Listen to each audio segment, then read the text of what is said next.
Welcome on my YouTube channel once again. Number one aspirant. आज का हमारा topic रहेगा money bill and finance bills. जो UPSC 2023 में इसके ऊपर क्वेश्चन पूछा गया था उस क्वेश्चन को हम देखेंगे और उससे पहले हम थोड़ा टॉपिक को रीड करके उसको क्वेश्चन को सॉल्व करेंगे। सबसे पहले मैं आपको क्वेश्चन पे ले चलता हूँ। यूपीएससी जो 2023 में क्वेश्चन पूछा गया है मनी बिल और फाइनेंस बिल के ऊपर, ये हमारा क्वेश्चन पूछा गया है। क्वेश्चन आप देख सकते हैं, ये हमारा मनी बिल और फाइनेंस बिल के ऊपर क्वेश्चन पूछा गया है। ठीक है, with reference to the finance bill and money bill. ठीक, consider the following statement, consider करना है और ये बताना है कितने स्टेटमेंट करेक्ट है। आप स्टेटमेंट करेक्ट तभी बता सकते हैं जब आप इस टॉपिक को पढ़े होंगे। अगर आपने इस टॉपिक को नहीं पढ़ रखा तो आप स्टेटमेंट करेक्ट नहीं बता सकते। तो सबसे पहले हम आपको टॉपिक के ऊपर ले चलते हैं, फाइनेंस बिल और मनी बिल के ऊपर दिखाते हैं हम आपको कि इस money bill and finance bill में क्या क्या चीज़ें हैं। तो दोस्तों हम टॉपिक पे आ चुके हैं, ये हमारा टॉपिक ओपन हो चुका है। मनी बिल और फाइनेंस बिल सभी बिलों के बारे में इसमें हम डिस्कस करेंगे, उसके बाद हम क्वेश्चन पे चलेंगे। मनी बिल क्या है? अब मनी बिल में भी only introduce in a Lok Sabha. हमेशा याद रखना, मनी बिल को केवल लोकसभा में ही इंट्रोड्यूस किया जा सकता है दोस्तों, और दूसरे राज्यसभा में या अन्य मतलब दो सदन होते हैं हमारे, लोकसभा और राज्यसभा। तो हम लोकसभा में ही इसको ओपन करते हैं, लेकिन राज्यसभा में इसको नहीं लाया जा सकता। On the recommendation of the president, और इसको कौन रिकमेंड करता है? इसको रिकमेंड करने वाले हमारे प्रेसिडेंट होते हैं। आगे बात करते हैं दोस्तों, अगला पॉइंट हमारा क्या कहते हैं, इट मस्ट बी पास्ड। ठीक है, देखते हैं, it must be passed in a Lok Sabha, और ये ज़रूरी है कि ये पास होना चाहिए लोकसभा में बाय सिंपल मेजोरिटी। ठीक है, all members of present and voting. Simple majority से मतलब कि सिंपल मेजोरिटी कितना होता है? 2/3 जिसे हम कहते हैं।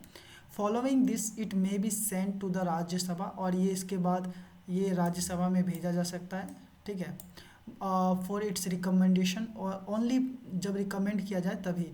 विच लोकसभा में reject if it choose to, और जब चाहे लोकसभा इसको रिजेक्ट भी कर सकता है इस बिल को। ठीक है, और राज्यसभा इसको रिजेक्ट नहीं कर सकता, और ना ही राज्यसभा में मनी बिल लाया जाता है। ओनली लोकसभा ही इसको रिजेक्ट कर सकता है और पास कर सकता है।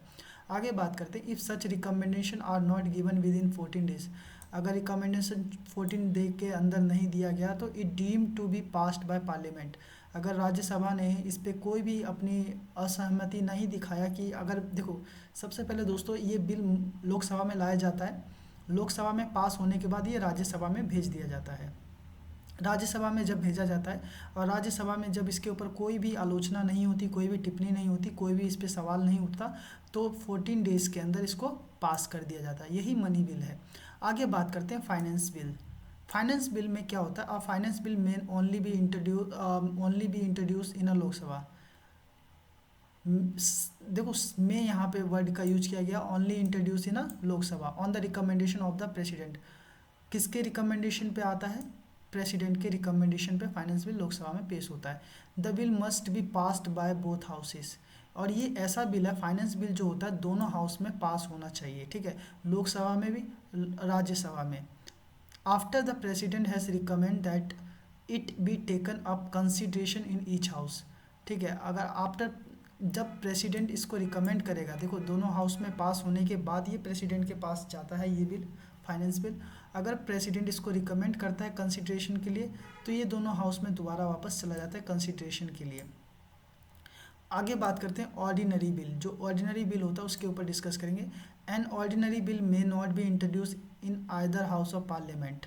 ठीक है, किसी भी हाउस ऑफ पार्लियामेंट में ऑर्डिनरी बिल नहीं लाया जाता है। It must be passed by both houses bye simple majority.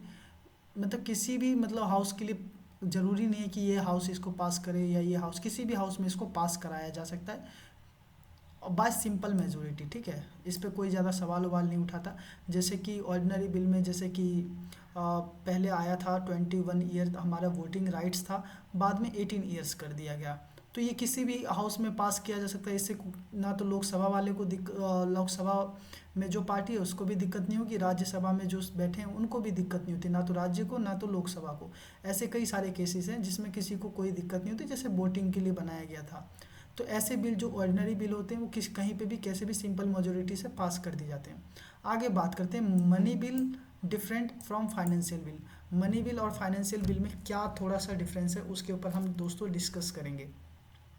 While all money bills are financial bill, जितने भी मनी बिल होते हैं सारे फाइनेंशियल बिल होते हैं, इस बात को ध्यान रखना। But all financial bill are not money bill, जितने भी फाइनेंशियल बिल होते हैं वो मनी बिल नहीं होते, ठीक है।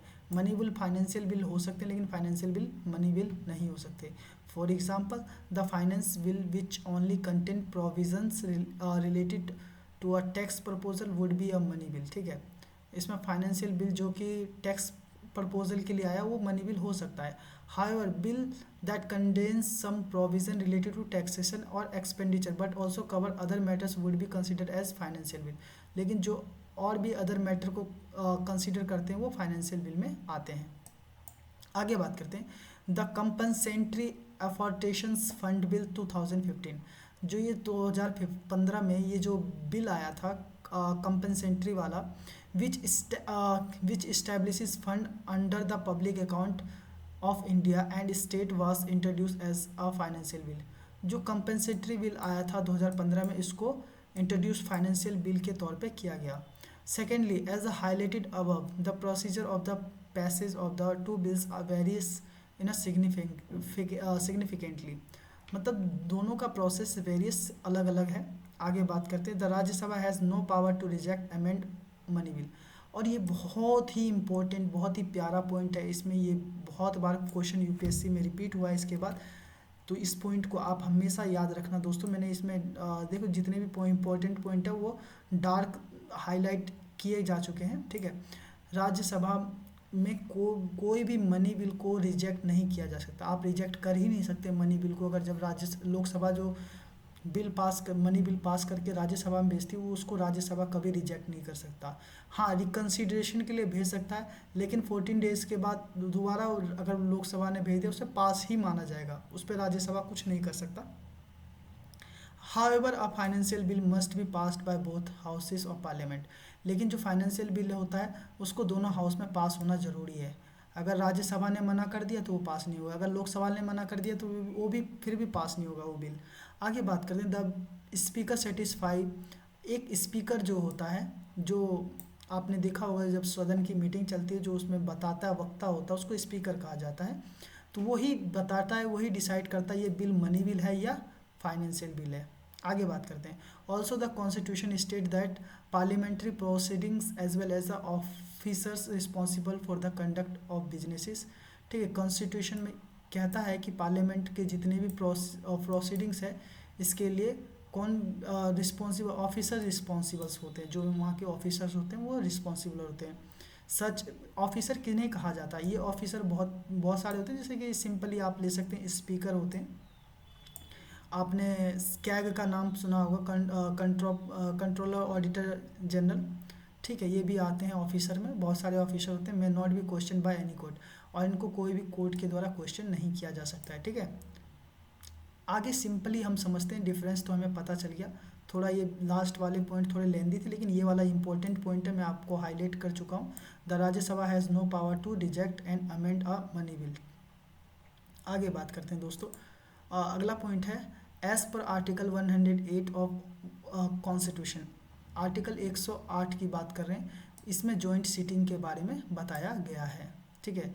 The bill rejected by the other house और the house have the final disagree as इसमें देखो क्या होता है, जॉइंट सीटिंग में किस किस चीज़ों के ऊपर डिस्कशन होती है। सबसे पहले बात होती है अगर कोई बिल रिजेक्ट कर दिया गया है, अगर मान लो कोई फाइनेंशियल बिल आया या लोकसभा या राज्यसभा के द्वारा रिजेक्ट कर दिया गया तो उसके ऊपर डिस्कशन होगा, ठीक है। क्यों डिसएग्री है इस सब के ऊपर इसमें डिस्कशन होता है। More than 6 month elapse date, ठीक है, मतलब कई बिल होते हैं जो 6 महीने से ज़्यादा टाइम लग जाता है, तो वो भी इसी में डिस्कशन होते हैं सारी चीज़ें। आगे बात करते हैं जो सिंपल चीज़ें हैं, हमें सबसे जो इम्पोर्टेंट चीज़ जाननी है, there are 4 types of bill. कितने टाइप्स के बिल होते हैं? 4 टाइप्स के होते हैं। एक होता है कॉन्स्टिट्यूशन अमेंडमेंट बिल, जो कॉन्स्टिट्यूशन में अमेंड करते हैं कॉन्स्टिट्यूशन में बदलाव करने के लिए। दूसरा होता है मनी बिल, ठीक है दोस्तों, जो लोकसभा द्वारा पास किए जाते हैं। तीसरा होता है फाइनेंशियल बिल, जो लोकसभा राज्यसभा दोनों द्वारा पास किया जाता है। चौथा होता है ऑर्डिनरी बिल, जिसे कोई भी पास करता है, दोनों की सहमति रहती है, उसमें कोई दिक्कत नहीं आती। आगे बात करते हैं मनी बिल। अब money bill is said to be money bill only contains provision related to taxation. Money bill उसी बिल को कहा जा सकता है जिसमें टैक्सेशन का प्रोविज़न दिया गया हो, ठीक है। बोरोइंग ऑफ मनी, किसी कहीं से उधार लिया गया मनी हो, मतलब जो कि गवर्नमेंट ने किसी भी देश से अगर उधार मनी लिया है तो वो मनी बिल कहलाएगा, ठीक है। आगे बात करते हैं बिल्स, फाइनेंशियल बिल की बात करते हैं। Financial bill contains some provision related to taxation and expenditure. ये टैक्सेशन और एक्सपेंडिचर इसमें दोनों ही शामिल होते हैं फाइनेंशियल बिल में। ऑर्डिनरी बिल, जितने भी बिल होते हैं नॉर्मल, सारे ऑर्डिनरी बिल में आते हैं। आगे बात करते हैं दोस्तों, एक बार रिकैप कर लेते हैं, रिवीजन मार लेते हैं, क्विक रिवीजन कर लेते हैं एक 10-20 सेकेंड में। मनी बिल हमने पढ़ा सबसे पहले, ठीक है। लोकसभा में ही पास किया जाता है, ठीक है। लोकसभा की रिकमेंडेशन, लोकसभा में पास होना ज़रूरी होता है और ये रिकमेंड प्रेसिडेंट करता है। दूसरा हमने पढ़ा फाइनेंशियल बिल, ठीक है। फाइनेंशियल बिल दोनों हाउसेस में पास होना ज़रूरी होता है, लोकसभा राज्यसभा दोनों में। ऑर्डिनरी बिल को कोई भी पास कर सकता है, नॉर्मल बिल होता है, ठीक है। और मनी बिल और फाइनेंशियल बिल में क्या डिफरेंट होता है? मनी बिल फाइनेंशियल बिल हो सकता है लेकिन फाइनेंशियल बिल मनी बिल नहीं हो सकता। अगला हमने पढ़ा जॉइंट सीटिंग के बारे में। जॉइंट सीटिंग की बात आर्टिकल 108 में बताई गई है, ठीक है। बिल हमारे 4 प्रकार के होते हैं, constitutional, money bill and financial amendment bill and ordinary bill, ये 4 होते हैं, देख सकते हैं आप इजीली, इसमें लिखा हुआ है। आगे बात करते हैं, हमने मनी बिल के बारे में पढ़ा। मनी बिल में टैक्सेशन से रिलेटेड होता है, सरकार जो भी उधार पैसे लेती है। फाइनेंशियल बिल में क्या होता है? टैक्सेशन और एक्सपेंडिचर, खर्च भी होता है। ऑर्डिनरी बिल में सारे बिल आ जाते हैं, नॉर्मल जितने भी होते हैं। अब क्वेश्चन पे बढ़ते हैं, क्वेश्चन ने क्या कहा था? When Lok Sabha transmit a finance bill to Rajya Sabha, it can amend or reject the bill. बिल्कुल बात सही है। अब इस पॉइंट को समझिए, क्या कह रहा है? लोकसभा ट्रांसमिट फाइनेंस बिल, कोई लोकसभा फाइनेंस के लिए कोई फाइनेंस बिल को राज्यसभा में भेजती है। It can be amend or reject the bill, yes. इस बिल को चाहे तो राज्यसभा रिजेक्ट भी कर सकती है या इसमें बदलाव भी कर सकती है। क्यों? क्योंकि इस बिल को दोनों जगह पास होना जरूरी है। ये पॉइंट हमारा बिल्कुल ही सही है। अगला point, when a Lok Sabha transmit money bill, अगर कोई लोकसभा मनी बिल भेजती है, कहाँ पे? राज्यसभा में। इट कैन नॉट अमेंड, क्या ऐसा ये अमेंड नहीं हो सकता? बिल्कुल बात सही है। मनी बिल को राज्यसभा कैसे अमेंड कर सकता? उसके पास परमिशन ही नहीं है। रिजेक्ट भी नहीं कर सकता, ओनली मेक रिकमेंडेशन, हाँ रिकमेंड कर सकता है कि इसको देख लीजिए, आप एक बार और कंसीडर करना चाहते तो कर सकते हैं, बस इतना ही कह सकता है राज्यसभा मनी बिल के ऊपर। अगला, तो ये भी हमारा पॉइंट बिल्कुल सही है।